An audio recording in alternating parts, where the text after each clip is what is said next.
This is the Fantech Aria E. This is the budget version of the very popular Fantech Aria XT7, which was really praised by the gaming mouse community. Despite the low price, you actually get a lot from the Aria E. For starters, you get a set of grip tape, extra skates including dot skates, a braided cable, and a receiver. You also get a removable shell here with honeycomb holes, and this is how it looks like applied. This is how the mouse looks like generally, and in my opinion, it's one of the best looking gaming mice I've ever seen. This mouse uses the very popular Huano transparent blue shell pink dot, and that's a very mouthful, but I think it's one of the best mechanical switches out there when it comes to feeling and sound and stuff like that. This is a sound test of the buttons of the mouse as well as checking for build quality, and here we go.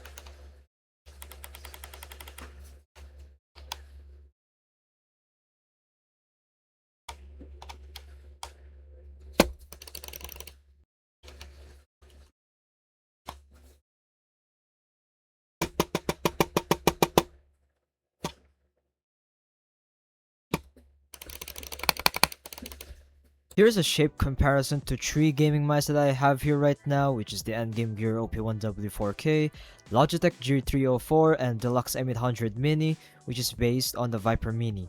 Putting emphasis on the Logitech G304, you can see how the shape differs from the Logitech G304, as this is actually based from the Razer Orochi V2. The Fantech Aria isn't entirely symmetrical, as you can see right here, the thumb area has like a contour shape here, and that gives your thumb more grip to hold on to, and yeah, that's pretty cool. The ring finger area is mostly flat with a bit of roundness on the top, which adds a bit of comfortness to the ring finger area. These design choices made this mouse endgame mouse for me, at least for the shape and stuff. Okay, so I'm here on the training range of Overwatch right now, and we're gonna be testing the mouse here pretty quickly. And yeah, so this mouse has the 3311 sensor, which is a budget sensor for wireless mice. And yeah, we're gonna be testing if this one is good for competitive gaming by playing Overwatch and stuff. So yeah, so far it's performing pretty good actually. Yeah, as you can see, I'm hitting my shots consistently here, and it's keeping up with my my fast movements and stuff, which is surprising. This mouse is really good. So yeah, I don't get why some people say that the 3311 spins out, which for me it doesn't. Like, I've never seen a 3311 spin out on me. We're gonna be testing out that theory by I'm gonna remove my keyboard here. I'm gonna try to swipe this mouse really fast and okay, wait, I just hit my other mouse.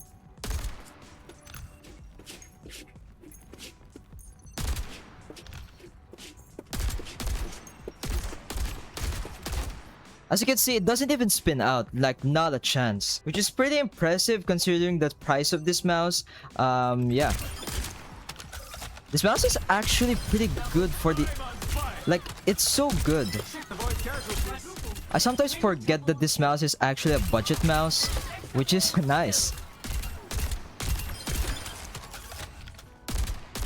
Okay, what did I whiff there? Okay, so yeah, that's pretty nice. And I think the implementation of the 3311 is like so good in this mouse, because like I don't really feel any problems. So I have 2 gaming mice for comparison here, which I'm gonna start with this Delux M800 here, which also has the 3311 sensor. And I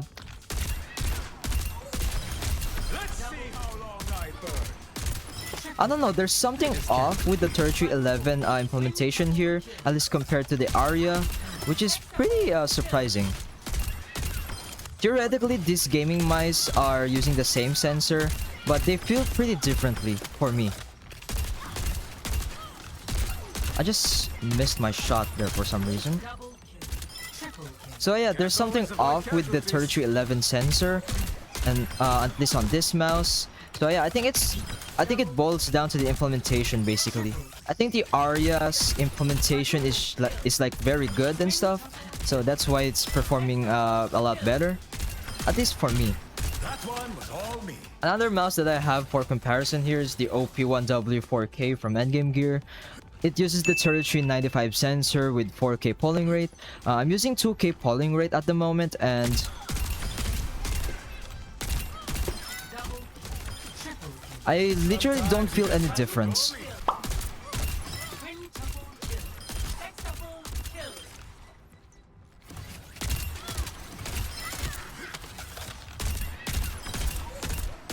I think the 3395 is just a tad bit smoother, but so far the differences is not that noticeable.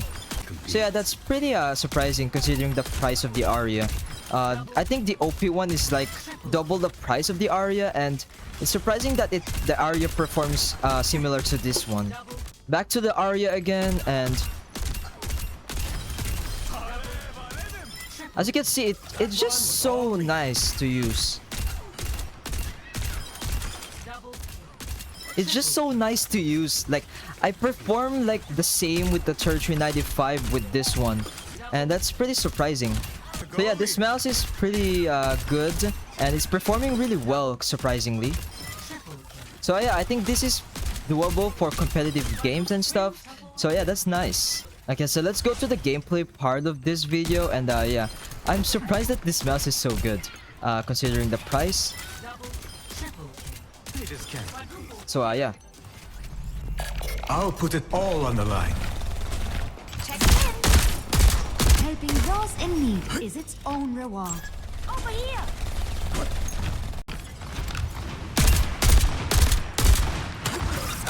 Barrier manifested. Redragon! Etkiyi gözükmüyorsun.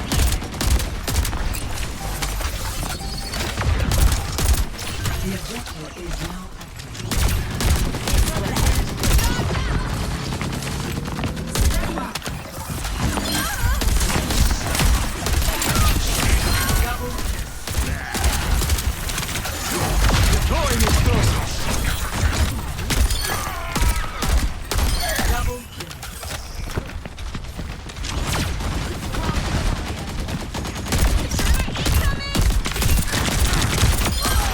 Come on, you're going easy on me.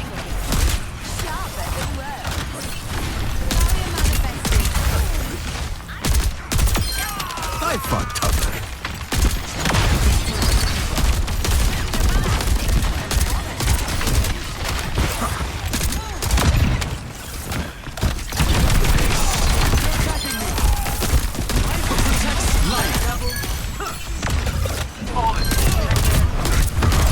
Look alive! Activating defense array. minor perk unlocked. This will end. More upgrades.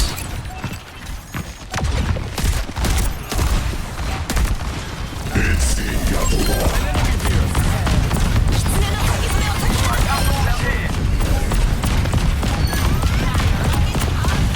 First round, 1. Grenade on route!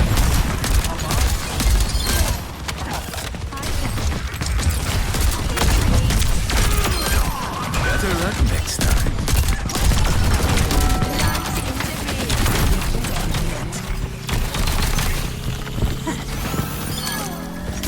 Ineptitude just can't be helped. Line the shot. Volatile creature.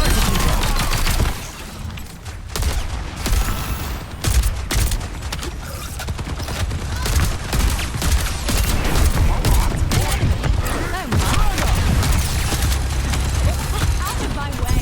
Behind you. We're losing our stake in the objective. Activating cycle.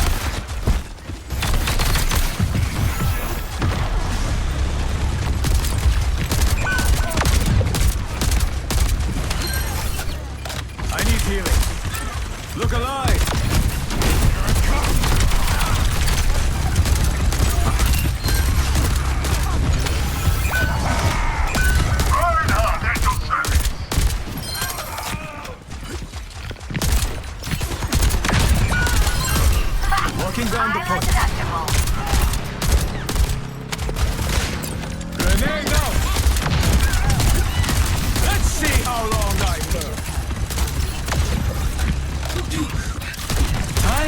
just a strategy. Rocket barrage incoming.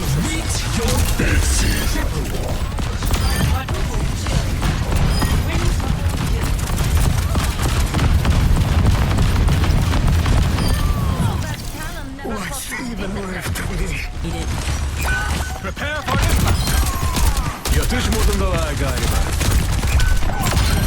You cursed or just clumsy?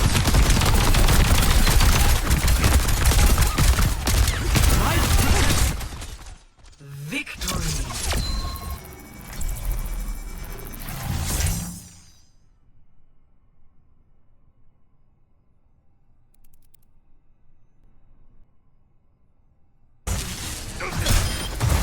Escort the payload.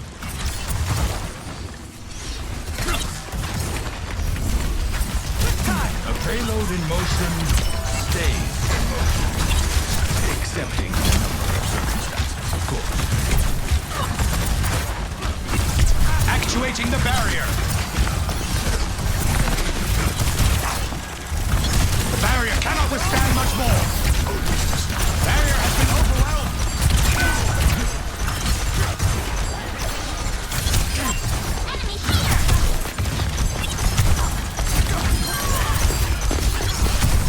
Barrier is nearly spent!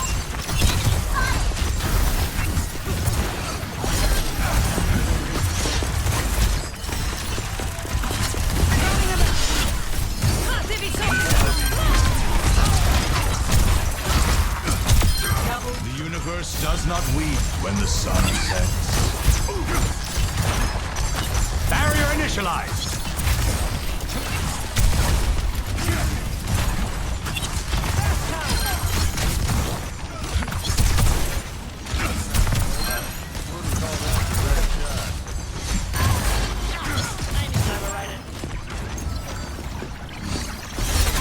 An enemy appears!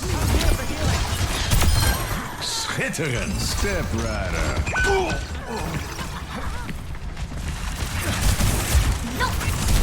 The barrier appears! Into the iris.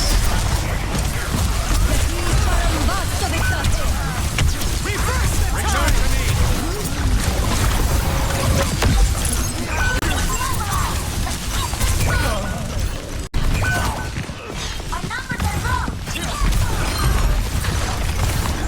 Payload moves. Now to monitor its progress.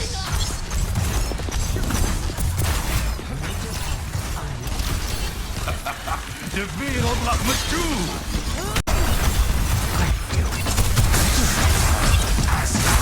The barrier cannot withstand much more. Collapsing the barrier.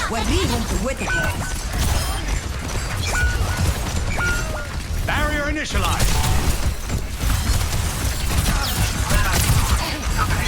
Barrier is splintered. Barrier. Error reported. Enemy here. Arriva la punizione! Into the iris.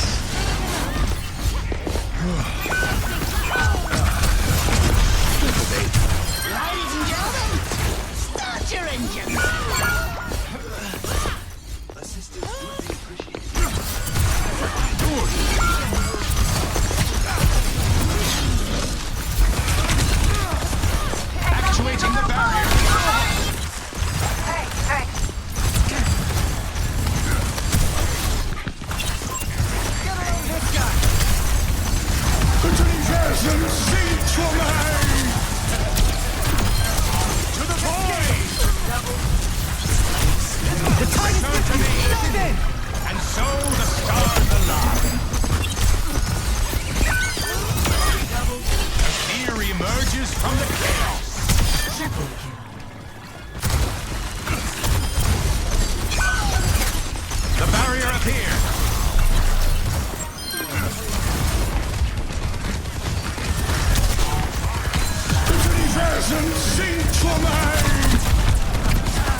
the void!